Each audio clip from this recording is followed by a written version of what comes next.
Your classes have been decided for you. There's nothing you can do but enjoy a late night stream where it might get a little blue. Week 6 of UHL.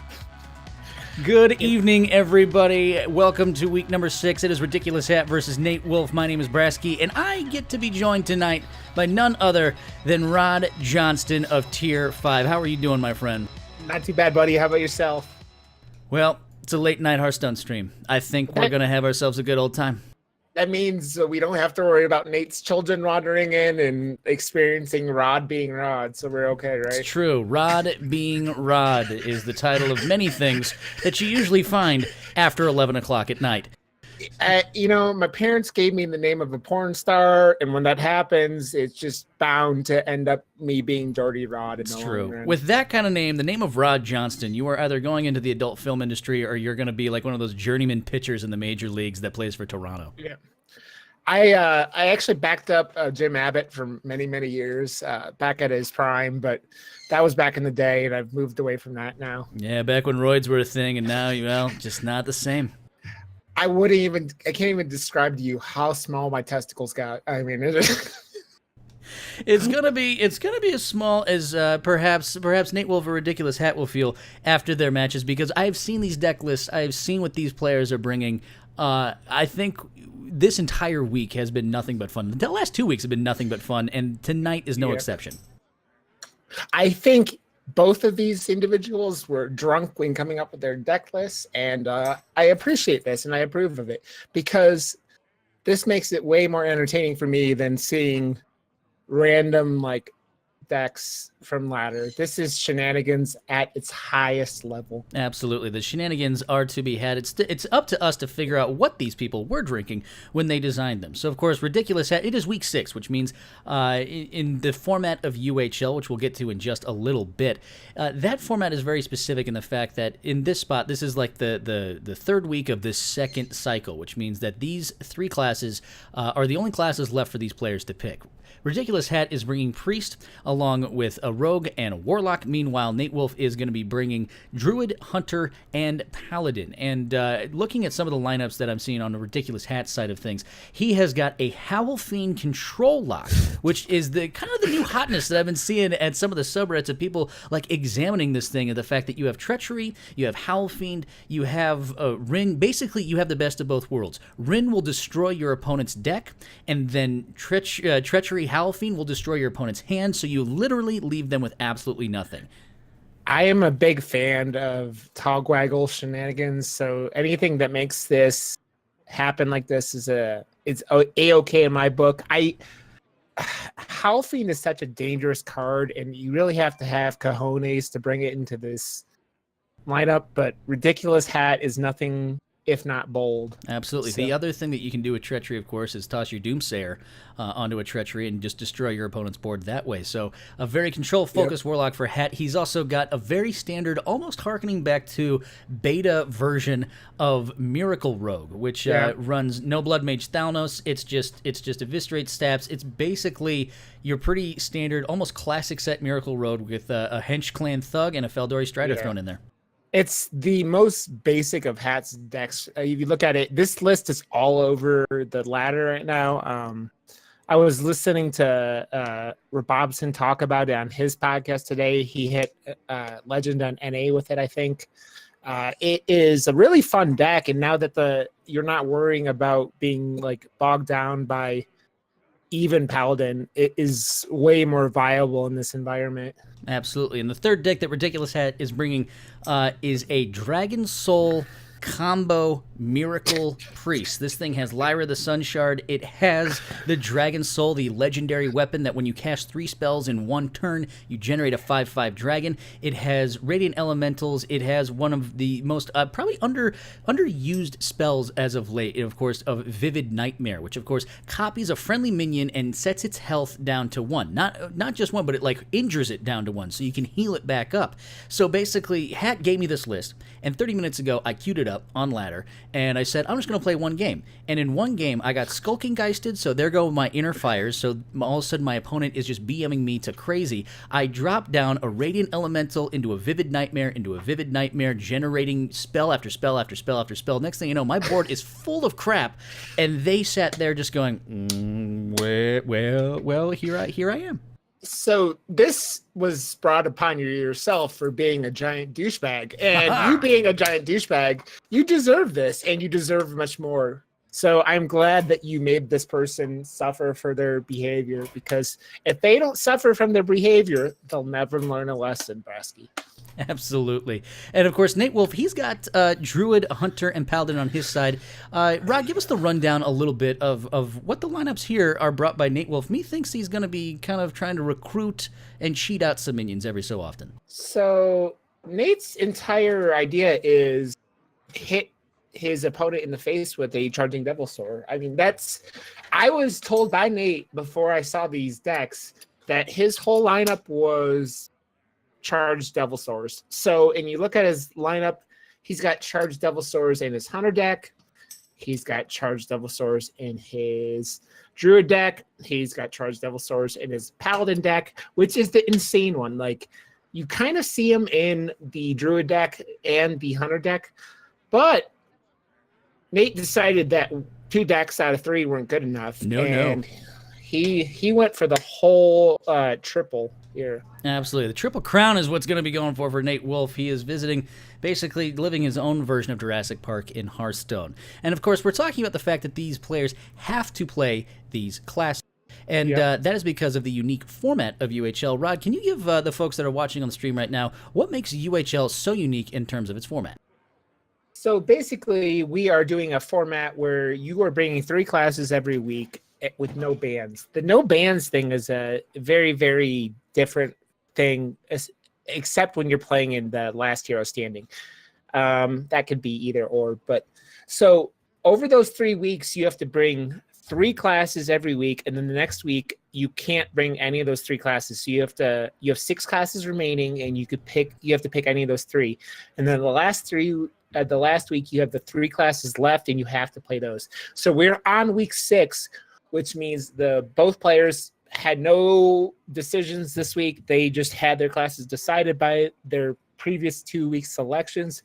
So it is a format where every single class has to get played, regardless of its power level, which is one of the fun things about this format. It's one of the fun things about UHL, because it makes it so you have some crazy, crazy shit happening, because it is not the normal, like, let's dive in with the Paladin and Warlock and whatever deck is really powerful at that particular moment. Yeah, I totally agree with you, and it's kind of an interesting spot right now, because after the nerfs have hit, we just saw the Vicious Syndicate Data Reaper come out for the first time since the nerfs came out, and really there's been amazing representation of all classes on the ladder right now, all over the place. And the one class that has the least of representation might be the most powerful class that we haven't seen rise up yet in Taunt Warrior. So this is a type of meta where it might be very polarized between class to class, but at the same time, each and every class has at least 2, if not 3, viable decks.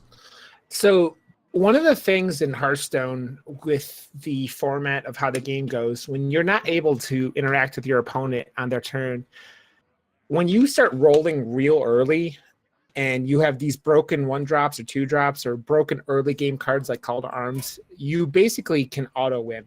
Now that they've kind of moved back the power levels, some of these early game plays, it has opened the game up for these other classes to kind of expand out and do their thing, which is really what's fun about it, because this deck, let's take Even Warlock. Even Warlock, no one had played or talked about, and then you nerf a couple of Warlock cards, and it's one of the best decks in the game, just because people were like, when we went in, it was just determined that Q Block was still the best deck because nothing changed. It didn't lose anything. It gained a couple cards. So now that we have this setup, we have all these new decks coming out and these new archetypes coming out. I'm not sure how happy I am about all the Shutterwalk, but we don't have to worry about that tonight, right? No, absolutely.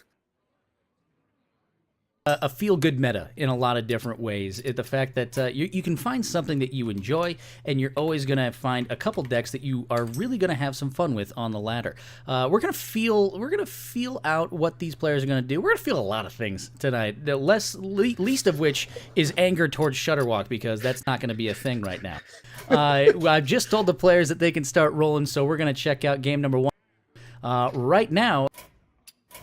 Right now, as I line up the spectator client, and hopefully, fingers crossed, everybody, it's going to work this time. I still don't understand how hitting buttons to get into the spectator client is such a difficult thing for the. It's like trying to play pin the tail on the donkey while extremely drunk. So. Exactly. And so here we go with game number 1.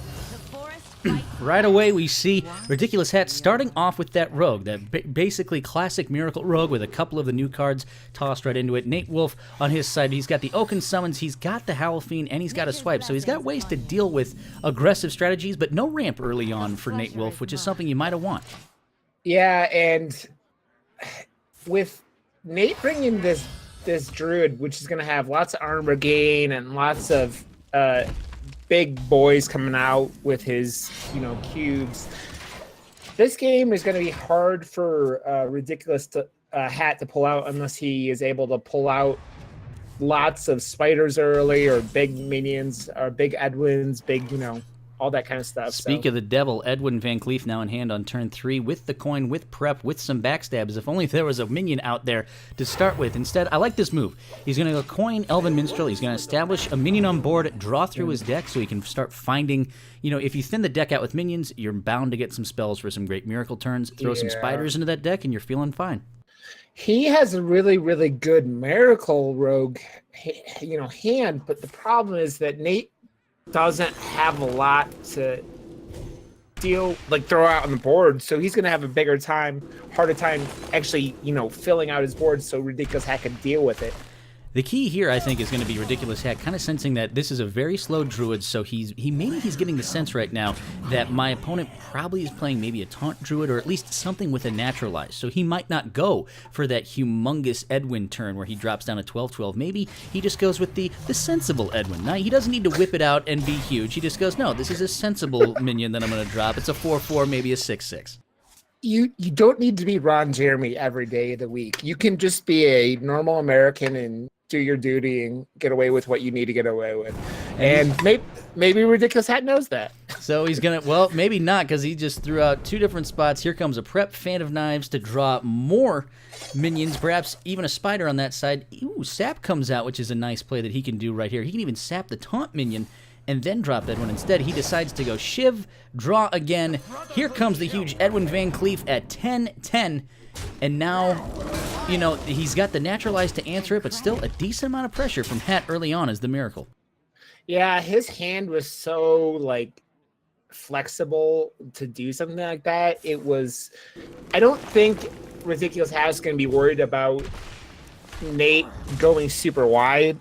So he didn't mind using all the spells like that to do something to get him that big Edwin in the hopes that Nate didn't have an answer. Absolutely. And at the same time, Hat realizes that he's got to start putting the pressure on left and right, because his opponent now sitting at 41 health. He obviously is some type of late-game Druid, which are very combo-focused, whether it's Hadronox into a bunch of taunts, whether it's Malygos, or in this version, of course, charged Devilsaur to come down. He realizes, I like the plays. He's going to throw out as many 4/4s as possible. If he can get that big board up, he can hopefully kill off the Druid before it has a chance to get its combo in line.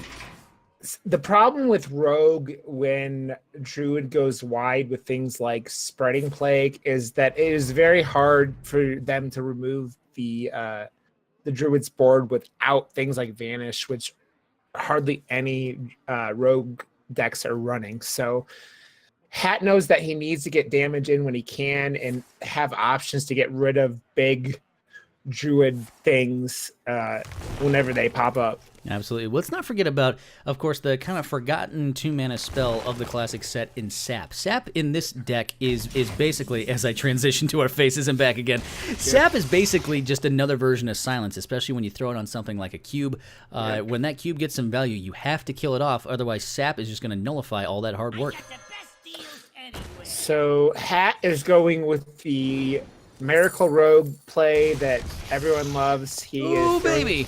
Oh, that's dirty. That's so dirty. I thought Quest Rogue was dead. What's all these 4/4s doing? I don't know. It's hurting Nate's feelings. That's what it's doing right now. Nate's feelings are hurt. He's sitting at 38 health. He's going to be able to at least drop. So here comes the first charged Devil Sword. He's going to throw it into this 8/4, kill it off, and hopefully bring it back with a Witching Hour afterwards. I was gonna say he's not gonna do that. He's gonna take out the Auctioneer is a bigger threat, unfortunately, for him. Speaking of threats, Leroy Jenkins now plenty of threats as well. So sitting on board, we got 10, 18 plus 96. That's 26 damage on board. He can even sap out this charged Devil Sword, throw even more damage if he wants to. But you can tell he's going to sap this Devil Sword because he doesn't want it to die. Yep. He doesn't want it to die because of Witching Hour, because he knows the kind of shenanigans that Nate is probably running, and he doesn't want to waste his damage killing that Devil Sword off. Druid's worst nightmare, a huge wide board that can't be dealt with. Even something, if he had Spreading Plague in his deck, it would just kind of delay the inevitable at this point. So turn 9, your Devil Sword has not died yet. You're staring down plenty of damage. Leroy in hand for Ridiculous Hat. Is there any way out of this for right now, for if you're Nate Wolf? If he had another mana and Yogg in its prime, maybe, but not other than that. Nate is very dead. Nate is very dead here so far in game 1, but he's gonna... Okay, well, that's nice. He's gonna Wild Growth from 9 to 10. That's a very smart move. He's gonna naturalize the 8/4, and in turn, draw more cards, bring more spiders out after that. It's just... oh, my God, that just feels bad, man. So, the thing with Ridiculous Hat is that he has a horseshoe shoved so far up his ass that, like... the man, like, I watch his stream, and he plays... Every single person Ridiculous Hat plays on stream is drunk or, like playing the game with their back turned to the screen. I don't know how Ridiculous Hat gets the luck he does. Maybe it's because he's a little leprechaun, but he does have it, man. He's got everything he needs to. The fact that he gets the right mulligans, all of a sudden it's like, oh, what happened? Is it turn 8? Here's 9 spiders. I'm just going to throw a bunch of spiders down on you. And then next thing you know, he just has the right board against the right opponent at the right time. This is why Ridiculous Hat is now counting this game. In all of UHL this season, he is 16-3 in all of his games. He's obviously undefeated 5-0 in his matches, but 16-3 in all of his games. That's insane. He's lost in the 2 seasons 2 games. And I am one of those 2 people who has beaten Ridiculous Hat. I just wanted to mention that. How drunk did you get him beforehand? That was going to be a side note detail that didn't need to be brought. He might have been drinking extreme amounts of PBR before playing, but he was doing it regardless. I did defeat him. Andrew and I were the only ones who have defeated a Ridiculous Hat in UHL. So, I mean, to the fact that he had to go, do his MVP status and go, get these 2 out of my league because I don't want to deal with them. And he is just over in his league doing what he does. So, yeah. He's been MVP the past couple the season and a half, so forth. And, of course, we have a couple of MVPs that we would like to thank. And that, of course, is our patrons at patreon.com/UnitedHSLeague. You can see the link right above me, right up there. If you go to patreon.com/UnitedHSLeague, you can financially support, of course, this awesome league that with all these amazing content creators. This is a very unique form of competitive Hearthstone that, obviously, you see all the podcasts and wonderful content creators below you on this graphic. All of them support this amazing league. They are all wonderful podcasts that you need to check out, as well as, of course, you can't forget Swagoi Gaming and the fact that we are there to help amateurs become professionals. This is something that we feel is really awesome, and our patrons think that it's awesome. Specifically, 2 patrons that I'm going to mention specifically, Run and Zeroshio. So thank you so much for your patronage. It means a whole lot for this little budding organization known as UHL to kind of take its steps forward and take the next leap into being something even more awesome in the future. I do have to say, Brasky, I've been seeing these Twitter posts of your team members wearing these badass jerseys lately. For real. They are high-level dope. They are high-level dope. I approve. Mine is sitting with Tom Locke right now, but he just had to go on vacation right when the jerseys show up, so I don't get mine until next week. That son of a...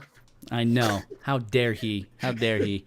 If he plays Ridiculous Hat, he will lose on turn 3 to a massive Edwin. Yes, he will. So that is, of course, where you can find folks at patreon.com. So we're going to jump in here into game number 2 real quick. Rod, if you're sitting there and you're Nate Wolf, after you pick your jaw up off the floor and you try to lick your wounds of what just happened to you, do you stick with your druid or do you try to switch things up and maybe go a different route? So he knows that Ridiculous Hat has brought the priest and warlock also. I like that druid deck against both of those, so I would stick with it. But Nate did reveal a lot that last game. He dropping those charged devil swords. He let Ridiculous Hat know what was going to happen, what his game plan was. I don't think he's going to see this crazy ass combo priest deck coming. And this warlock deck is not exactly to be expected either. So maybe he sticks with it because of the hope of those other 2 decks. And he switches to his hunter. It looks like that's what it's going to be. So we jump into the game number 2 right now. So the Hunter of Illyria versus the Priest Tyrande for Ridiculous Hat. Here's the Dragon's Soul Priest. You see the Vivid Nightmare, the Inner Fire, the Witchwood Piper as well. A great start for the Hunter right there with, drawing the early game, getting the Fireflies, even the Tar Creepers, and some Serenite Chain Gangs. You draw the early stuff so eventually you can hit those big recruit turns. So I was told by Ridiculous Hat that he was going to make one version of half of his cards gold and the other just normal, so they could be Steve and Larry that I mentioned in my game that I cast last week. So every time you see a golden copy and a non-golden copy, one is Steve and one is Larry. Okay, I'm sorry, Ridiculous Hat, you can't do the My Light Shall Burn You not playing Anduin. Your BM game is weak, Ridiculous Hat. His BM game is weak, but his deck building game is very strong with things like the Elixir of Life inside of his deck as well. Tower Creeper comes down for Wolf. He's got a great curve of everything that he needs. He even has the Seeping Oozling, which is going to be fantastic for him as well. If he gets a Play Dead in hand, look out. Wolf might be able to do some damage here. Yep, it is. He has the problem that Druid has. I mean, it kind of came up last game. You don't have any way to get rid of wide board, and he's going wide himself now. But this Shadow Ascendant is going to be a major problem for him. He's got no way to deal with it. And I know that you talked about it earlier.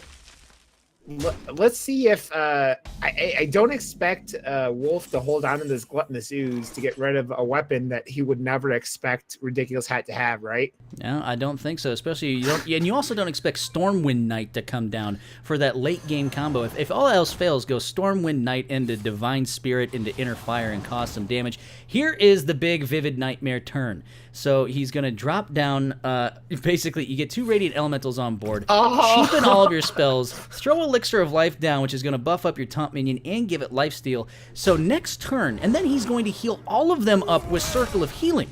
So now he's got this massive board. It's basically like an Exodia combo almost, only the fact you just don't keep going infinite.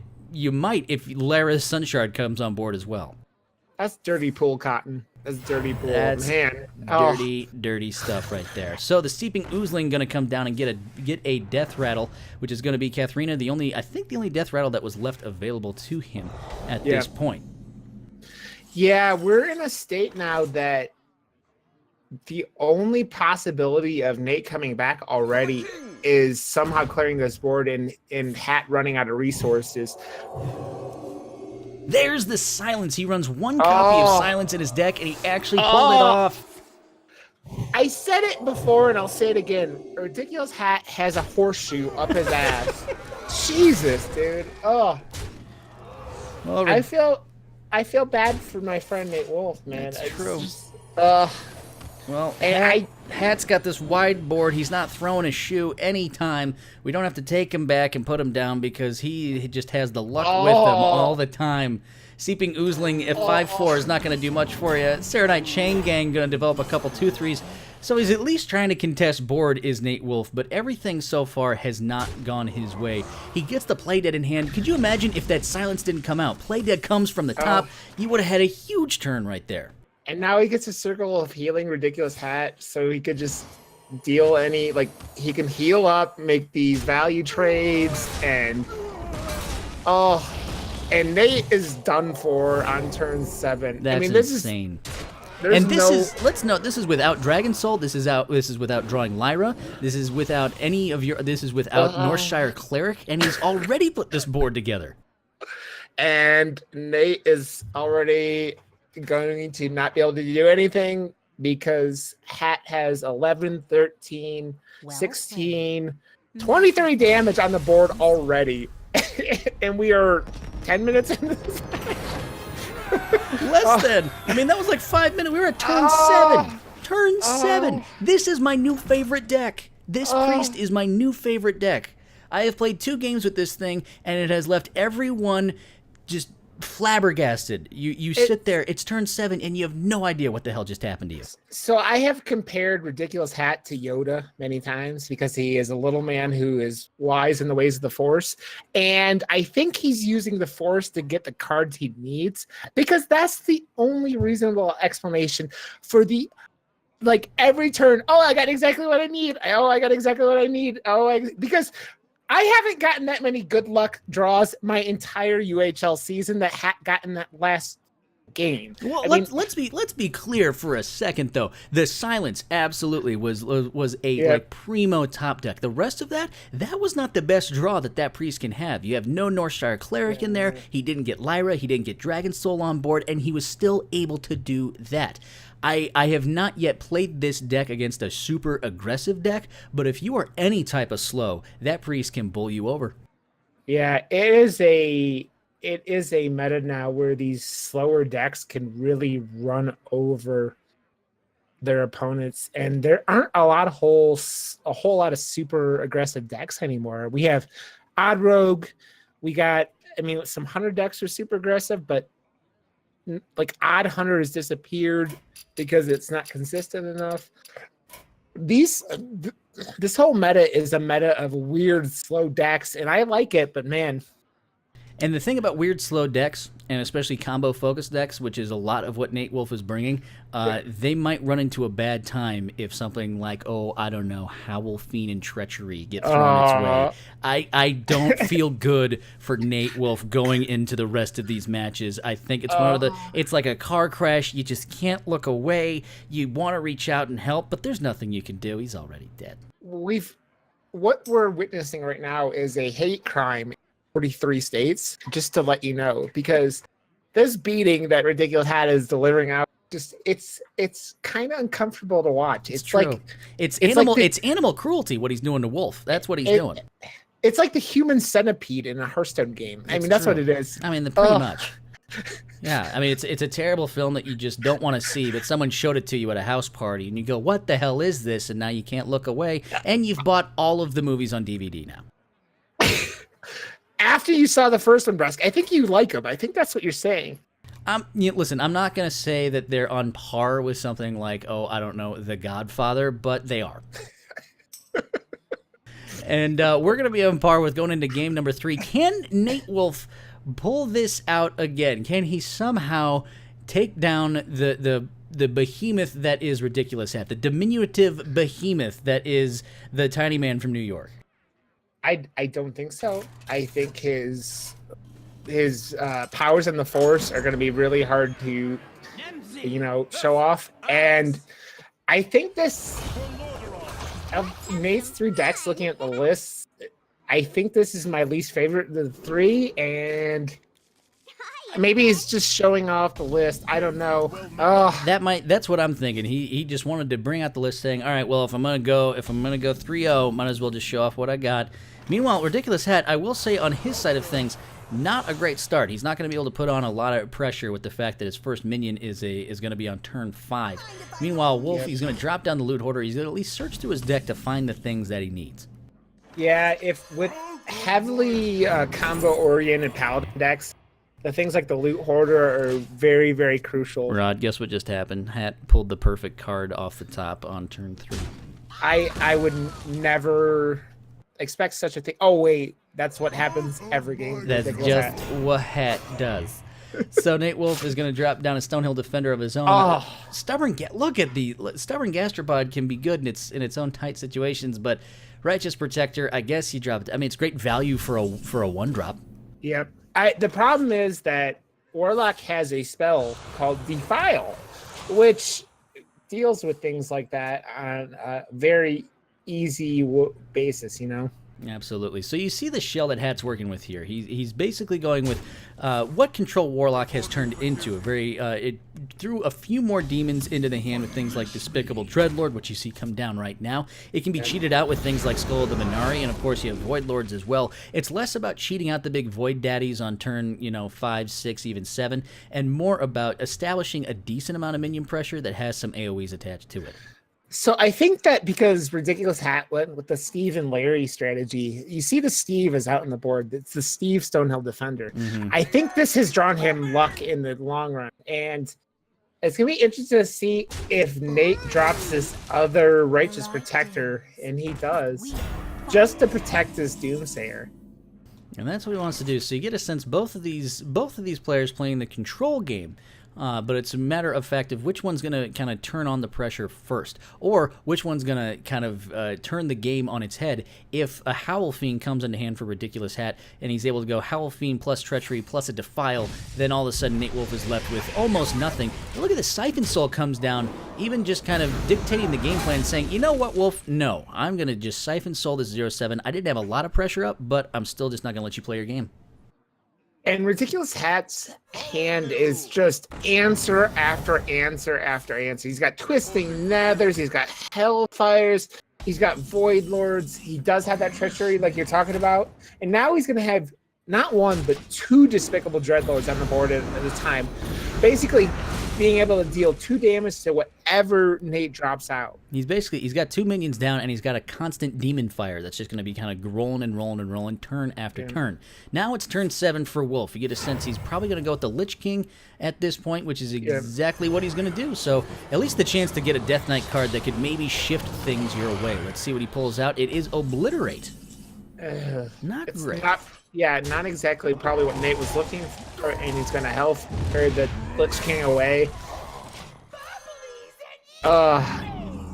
Bubblies and Yummies. I have to say, I've been seeing the Shroom Brewer pop up in decks lately. The card kind of terrifies me. If you look at his left hand, it looks a little suggestive, but that just might be me and my messed up mind. No, he's just squeezing a Flaccid Blue Shroom.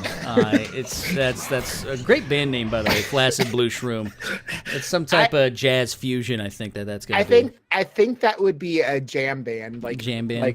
Where you have 73-minute solos. Exactly what's gonna happen every time.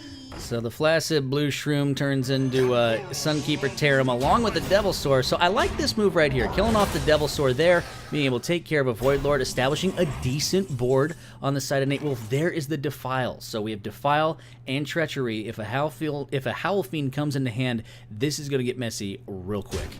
He has the Lord Godfrey to sit there and just deal whatever he wants to Ridiculous Hat's, Nate's board. And of course, the Ridiculous Hat has the Gul'dan on turn, and he could just clear out Nate's board, get himself another Void Daddy, and 2 Despicable Dreadlords and 2 damage AoE on top of it, and one of the best hero powers in the game. And so, a huge board on the side of Ridiculous Hat. Nate Wolf, not a lot he can do himself. He does have Spirit Singer Umbra. He's got Tyrion Fordring. Wild Pyromancer and Equality is going to clear off a bunch of this stuff, but he still has to deal with these Void Lords. I don't mind the Obliterate. And it looks like he's going to go... See, the problem with all these Nate's decks that he's brought today, he doesn't have ways, with this one specifically, to bring out these charged Devilsaurs to cheat him out. And why? Oh, that's not... He trades his 2 minions into that Void Lord and then obliterates, which I don't like. Well, the Equality is going to come down. At least he's going to clear the board off one more time. You got to wonder if he's going to drop the Umbra here on a naked board, but instead he's just going to generate a 1/1. I might have gone with the Umbra there just to say, hey, I'm going to drop this down. Hopefully it lives, and then my Tyrion can start doing some work. So, unfortunately for Nate, Ridiculous Hat has been using his testicles like a punching bag, a speed bag, and so he's probably a little shy at the moment. A little gun shy. Yeah, he's not had anything go right for him.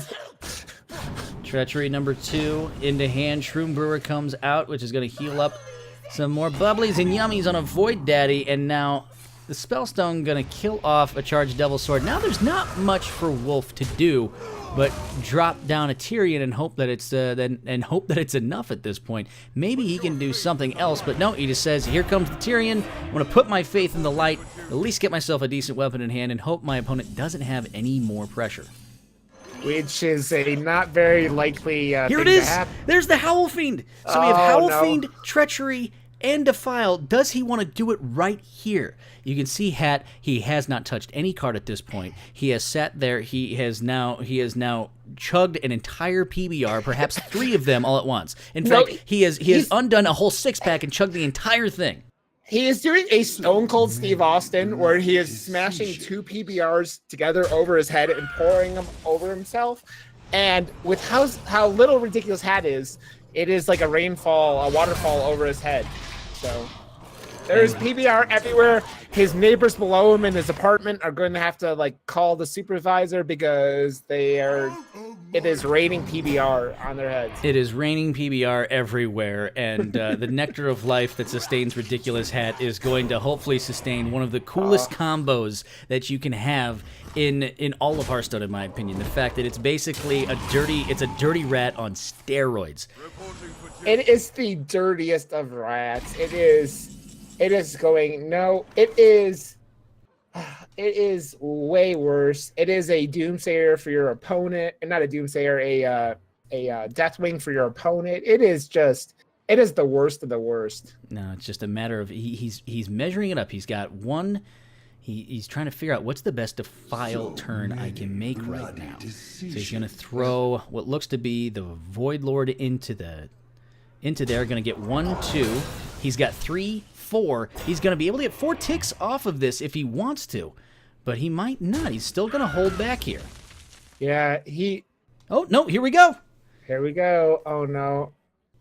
And then Nate's just going to... Here comes the Howl Fiend. Treachery on top of it. Here comes the Defile, and just like that, here goes Nate's hand. Umbra, gone.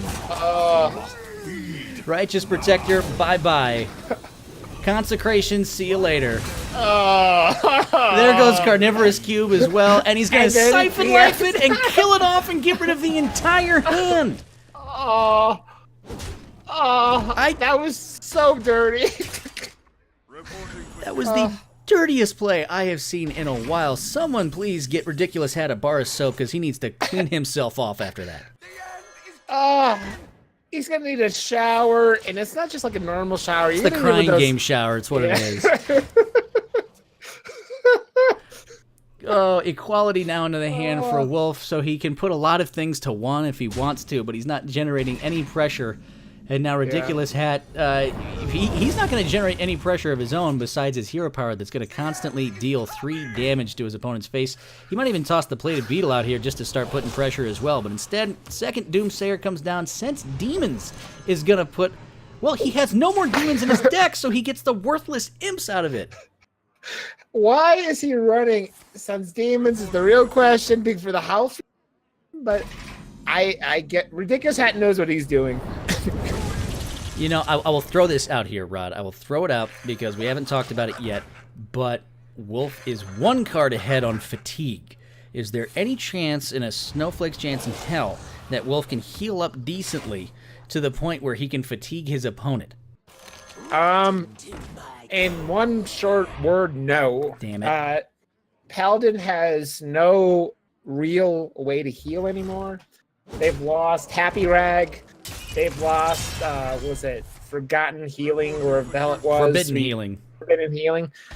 They have the only real method for them to heal at this point is going to be the hero weapon from the Uther Death Knight, and Nate is going to die next turn. Well, Silver Vanguard comes down. That was part of his big combo, but he's already lost his Devil Swords. He drew both of his Devil Swords, for crying out loud, and he couldn't do anything with them. So now Nate Wolf, well, he's got a board on his side of things, but he's still down to 7 health. And Rin, the first Disciple, now comes down, and it doesn't really matter at this point. Hat is just going to start putting the pressure on his opponent, realizing there's not a lot of healing for on the side of Nate Wolf. Now, Wolf can decide to cube up this Rotten Apple Bomb and live a little bit, but instead he's just going to cube the Silver Vanguard and realize that his life is a sad state that no one will ever want to live because Ridiculous Hat has forced you to reevaluate all of your life choices. Okay, so he's gonna equality consecrate his own. Okay, that's why. And he nobly concedes. Well, there and you go. You are going to be able to get to bed in a reasonable hour, Brasky, because that was a 40-minute match. The entire thing was 40 minutes. I think one of the first games we had this week, if not last week, there was one game that took 40 minutes. We got the entire match done. Ridiculous Hat was not messing around. No. He was just throwing power punches to Nate's throat. No. So, Rod, if you can go and try to add in these players into the group chat, we will talk with both of these players, see how they're feeling. I have a feeling that Ridiculous Hat is feeling pretty nice. He's not going to know where he is. He's not going to know what day of the week it is. Okay. I have added them both to the call. All right, so Rod is heading to Discord. I think Ridiculous Hat is heading there as well. Do we have other folks in there? Hat, are you there, sir? Greetings. And Wolf, are you alive? Wolf, you there? Somebody check on Nate. Someone check on Nate. Check his pulse. Someone help Nate. After Ridiculous Hat, you used his testicles as a speed bag. Yeah. That's not very nice. You're wearing a Shiro shirt, and you're doing bad things while wearing a Shiro shirt. Shiro would not approve of your bad behavior. How dare you? How dare you, sir, try to do things like that? What do you have to say for yourself?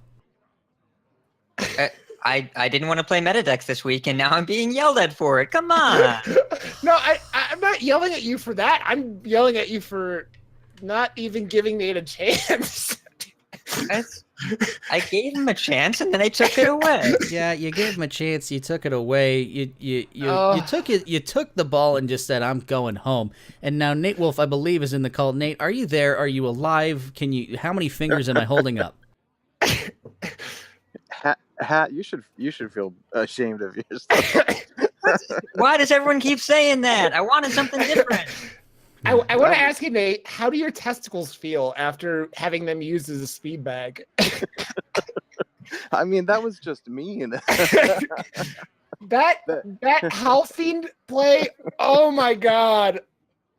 I was wondering that. We were talking. You will watch this in the VOD. Rod and I were readily describing what you were doing when you got Halfiend into hand, and it was basically Rod said that it was pretty much a Stone Cold Steve Austin kind of thing where you took two PBRs, opened them up, clashed them over your head, and chugged them in one fell swoop before pulling that combo off. That's pretty much it. Yeah, I can picture it now. It's a surprising number of days go like that over here. I call it Tuesday. I described first game for you, Ridiculous Hat. I was like, you have a horseshoe so far up your ass that you're a perfect card on every single play. It felt like every turn you'd draw the card you needed. I'm like, man.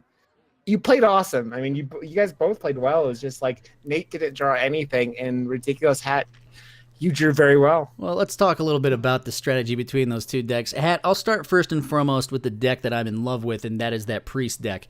Obviously, yeah, that top deck Silence onto the Seeping Oozling was great, but I said earlier, you didn't get your Dragon Soul online, you didn't get Lyra online, you didn't even get a Northshire Cleric online, and you still developed a board like that. He just dumped his whole hand. It was risky, but it paid off super well. Yeah, it was amazing. Hat, talk a little bit about that Priest deck, where you found it, and why it's so freaking awesome. So I was playing ladder at about 4 a.m, as I'm known to do, and I get paired against a player who is completely offline, and I'm playing Recruit Hunter. And he gets down. He does exactly what I did to you, Nate. He went turn 5. Radiant Elemental of Vivid Nightmare, and then some garbage with Unidentified Elixir, but the difference is he had a Dragon Soul down, and so he generated 2 dragons that turn as well. Oh. And yeah, and then he just completely dumpstered me because he got Lyra down the following turn. And I don't know if you know this, but Lyra with 2 Radiant Elementals when your entire deck is cheap spells is filthy. So I played against that guy twice in a row last night. He smashed me both times. I tried to add him to get his list. I tried following him on Twitter. I tried looking him up. It was actually a variant of Windello's Dragonfire or Innerfire combo priest that he posted on Twitter about an hour before the match, but I was able to piece it together beforehand. And I can't stop playing it. It's so much fun. I sent it to Brasky before the cast because I sent him all the deck lists, and he played it in his first game. He sent me a screenshot back. Like, his opponent geisted him and lost immediately the next turn. Yeah, he was showing me screenshots before, and I'm like, what the hell is going on? It was absolutely brilliant. I just found my deck for the next few days. I know that much. Nate, talk a little bit on your side. You decided to go the charged devil sword in everything, including a paladin. You put your faith into the dinosaurs, and much like the novels of Jurassic Park, it just didn't work out in your favor. What happened? And did you really think that putting dinosaurs in your paladin was going to be a viable thing, or did you just really love the dinos so much that you had to? I just loved him. Yeah, I mean, essentially, he has a T-Rex. I mean, it was essentially a control build with a couple dinos built in on the top end for flavor. But I mean, I've been playing the Charged Devil Sword, like the Recruit Hunter and Recruit Druid on ladder, and they've been doing pretty well. And I thought, oh, why not? Why not go for the cat trick and try to make it work? But or hat trick is it? But anyways, Oh, you can see how well it worked. Well, it did. Okay, so this is the kind of luck you had. You pulled out the oozling, and you're sitting there. Hat silences it, and the next turn you draw play dead, and it's just like, oh, it's. I think you've been talking to me too much, Nate Wolf. My luck is rubbing off on you. At the same time, we saw, the treachery Howl Fiend control Warlock build is something that I even saw being toyed around with on the competitive Hearthstone subreddit today, of someone saying, like, here's some things we can do with control Warlock, because the meta has slowed down a little bit. It might not be a control meta, but it's definitely a value meta. It's a meta that we see a lot more combo decks, and the thing I love about that Warlock deck is that it has the best of both worlds. You can win with Rin and destroy your opponent's deck, and then you can also win with Howl Fiend and take away their entire hand at the same time. Yes. I've been playing a decent amount of Warlock. I knew it wasn't going to bring Q-Block this week. I still think it's good, but I didn't want to bring it. And Nate's decks definitely seemed more on the aggressive side. I wasn't sure about the Druid, but Paladin and Hunter I expected to be pretty minion heavy.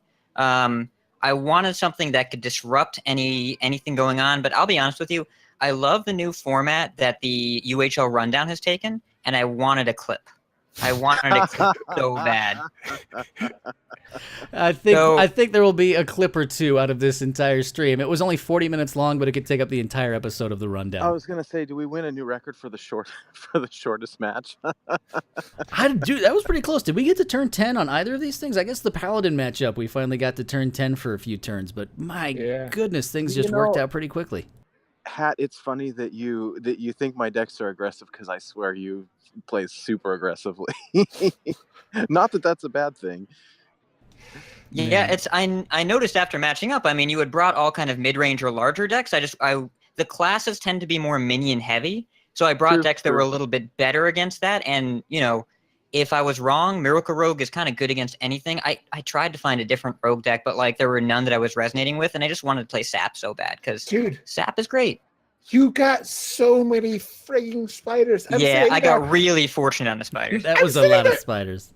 I'm like, I've played like 18 ridiculous hat. No, I mean 18 Miracle Rogue games ridiculous hat, Miracle Rogue is the same thing. No, I've played like 18 Miracle Rogue games in a row and haven't gotten that friggin' many spiders. You were just like spider. It was like a horror house. You were just pulling spiders out of your butt. Is that what happens in horror houses when you go, Rod? Yeah, is that what happens? Like that. Like those haunted houses at Halloween time. I'm thinking there might be a lot of overlap when you're involved. It's true. It's Wow. true. A little bit of overlap Well, hey, on that side. Good games, Hat, for sure. It was, Yeah, likewise, man. It's if I had to be crushed by anybody, I'm glad it was you. thanks. That's very, dude. That's the thing about Hat. You can't really get mad at Hat because one, he's a great player. Two, he brings fun decks, and he knows how to play them in a way that will get the clips that we need for either the rundown or for Twitch itself. It's so bad because I'm mad that I'm not mad, because when someone pulls stuff like that, like, you can't be mad because it was awesome. It would have been awesome if it would have happened to you instead of me. Absolutely. So here we go. We're in week 6. You guys had to choose these classes, but also this is a point in time where the meta has maybe started to shift again. It's like week 2 after we've had balance changes, and the meta kind of goes through a few shifts, but it seems to settle down in a way that every class has a decent representation. The least represented class has a powerful archetype that might be underplayed at this time.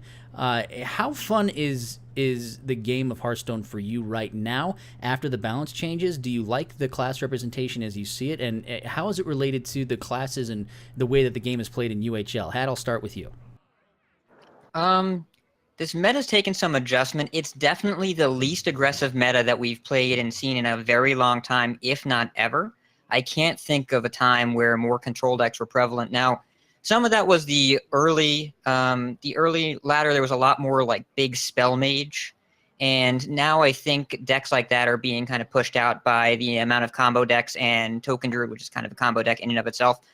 It's still very diverse, and I like that a lot of things are viable, and we're seeing some crazy strategies. I do wish there were better aggressive strategies so that we could see a little bit more diversity in the meta, because I think without good aggressive strategies, you'll see combo decks kind of running wild, and I hope it doesn't get to the point where a deck like Q-Block, even unpowered as it were, is going to come back again. And for Vicious Syndicate, the report came out today. That's the kind of the meta-stabilizing influence you talked about, Brasky. Whenever that comes out, it tends to settle the meta pretty quickly. And they had Taunt Warriors the best deck, and I really don't want to live in a world where that's the best deck. We have Taunt Warrior, we have Shudderwalk, which is the counter to Taunt Warrior. And it counters almost everything. Like, I was playing Mill Druid on ladder today, and it was one of the longest, boringest Shudderwalk versus. It was just insanity. But we need aggressive decks, right, to stop that from happening. The only thing I'll say on that end is that hopefully, things like Quest Warrior and some of the other decks that are out there, hopefully they're just so boring or they've been there, done that not a lot of people will play them. People will play the things that they enjoy. They'll play the aggressive decks a little bit. Yeah. I think we need to have something more like that's able to do early game that can be countered really. I mean, it's been odd rogue since the nerfs, so I'm kind of interested to see what can really take that mantle and run with it. Absolutely. Nate, what's the world of Wild been for you? I mean, it's been pretty good. I'm still kind of double laddering, but it feels good right now after the balance changes, because it feels like every deck is somewhat viable. I mean, each class, it has viable decks, and that's not always been the case. Who would have ever thought that we would be living in a world where Togwaggle Druid is a top tier deck in both standard and wild? I mean, top tier is arguable, but still, you know what I mean? It's like Hat was saying, things have slowed down quite a bit, and I feel like aggro needs to be a thing. Otherwise, I don't have time for 30-minute matches, nor do I enjoy 30-minute matches. But I mean, as a whole, it feels good. I've been playing a lot of Q-Block still, and it's still good even after the nerfs. See, that's why this happened to you tonight, Nate. Is because you're still playing Q-Block. Well, I should feel. Yes, you're right. I should have known better. How dare you? You should have known better, and we should know better than to listen to the awesome podcast that you're a part of. So before we send you both out there, we'll start with you, Ridiculous Hat. Where can people find you on the internet and the content that you make? You can find me being vilified weekly in UHL for doing bad things to good people. We love people. you, Hat. We love everything you do. Come on. Yes. I let you ride around in my backpack teaching me the ways of the Force. I mean, come on. I love you. Aren't I in the backpack teaching you the ways of the Force? I said I let you ride around on my backpack. Oh, yes. Teaching me the ways Yes. of the Force. That's what I said. Yes. I'm here for you. Though I'm surprised. I feel like Togwackle Druid, there's a point where Rod would have hated that deck so much because, like, taking away your deck and never giving it back seems like the sort of thing that would tilt you, but for some reason you're okay with it. It's because I love Togwaggle, and he is a mascot for Tier 5. Kind of sounds like what you did to me, Hat. No, I took away your hand, not your deck. Same thing. Anyways, you can find me on pretty much any Hearthstone Discord, type in @RidiculousHat and I will appear. You can find me on Twitter @RidiculousHat. You can find me on Twitch, twitch.tv/RidiculousHat, where I'll be right after this interview and stream goes down, playing that awesome combo priest list. You can find me on Coin Concede. Wednesday nights we record, Saturdays we publish. Twitch.tv/CoinConcede podcast or CoinConcede.com. And join the Coin Concede Discord. It's a happening place. Absolutely. And Nate Wolf, where can people find your awesome content? Thank you, sir. I am part of the Into the Wild podcast, the Wild exclusive Hearthstone podcast. You can find us on Twitter @IntoTheWildHS. You can find me on Twitter @IntoTheWildHS. And we record on the weekends. A lot of fun guests. And I would love you guys to come out. We've got a Facebook group. It's facebook.com/groups/IntoTheWildHS. And Discord as well. It's discord.me/IntoTheWildHS. Thank you guys so much for catching the game. I appreciate it. Well, thank you. Good games, Hat. I was a lot of fun. Agreed. Yes, I'm glad that you still are on speaking terms with me. Well, thank you both for joining us and putting off some amazing matches. It was a 3-0, but it was still, again, it's UHL. It's some of the funnest 3-0s I've ever seen. So thank you both for the amazing jobs you did. Hat, wonderful decks as always. Nate, I love the effort all at the same time. So thank you both and have a great rest of your night. Sounds good. Thank you, guys. Thank you. Thanks, everyone. See ya. So, Rod, we are left just looking at the amazing things that we saw. I know I'm going to be playing that priest deck for a while. I think that there's still some recruit charge devil swords in the cards for us. What's your opinion of the things that we saw tonight? I love Lyra, so decks that bring Lyra out to like create crazy shenanigans, I'm always happy with. It's good to see Warlock cards, like the discard things, being put to cool and interesting things, because everyone has complained about, or not everyone, but a lot of people have complained about, what Blizzard tried to do last year with discard with Warlocks. So it's cool seeing the Howl being used in such a fun and intuitive way. And it's just, all those decks are really cool, man. All those charged Devil Sword decks, Nate didn't get to pull off the combos, are just fun. I mean, just pulling dinosaurs out of your butt for turn after turn, it can be really cool. I swear it can happen. Not that it happened tonight, but It can and it will at some point, and we'll see Nate get off the schneid, and at some point we might just see Ridiculous Hat lose a match, but judging by what I've seen so far, not anytime soon. So that's going to wrap it up for us. Before we leave, of course, Mr. Rod Johnston, where can people find you on the internet and the awesome content you produce? So I am on Twitter @Rod_Johnston. My Twitch is twitch.tv/Rod_Johnston, and Tier 5 comes out on Tuesdays. We just did episode 52, so we've been going for a year. We started Patreon, so you could go check that out. And that's about all. And come join our Discord. It's discord.me/tier5. Now, how about you, Brasky? Where are you on the interwebs? You can find me on Twitter @Brasky1142. You can find me on Twitch at twitch.tv/Brasky1142. Of course, I am part of Swagoi Gaming, which you can find at swagoi.com, SWAGOI. Of course, we just started the Swagoi Gaming Community, which is a wonderful place if you're an amateur looking to take the next steps in your professional career, be that playing, casting, whatever that might be. Check out swagoi.com, join the gaming community, and everything else that it might entail. We have great partnerships with Coin Concede and other groups, and of course, look below you at these amazing content creators. Things like, of course, the Coin Concede podcast and Into the Wild, which we had 2 representatives of. You also have Dad Legend, the Daring Reporter. You have Tier 5, which we have Rod Johnston a part of. You have The Clock, which of course is Mike Lowe and 1600 Dust. There's so many awesome pieces of content that you can check out, and we recommend you do. Of course, you can go to UnitedHearthstoneLeague.com to learn more about the league. You can find them on Twitter at UnitedHSLeague, and don't forget about the Patreon, patreon.com/UnitedHSLeague. And that's going to do it for both of us here tonight. It was a nice late-night stream, but tons of fun. He's Rod Johnston. My name is Brasky. You all have a wonderful rest of your evening. Bye, everyone.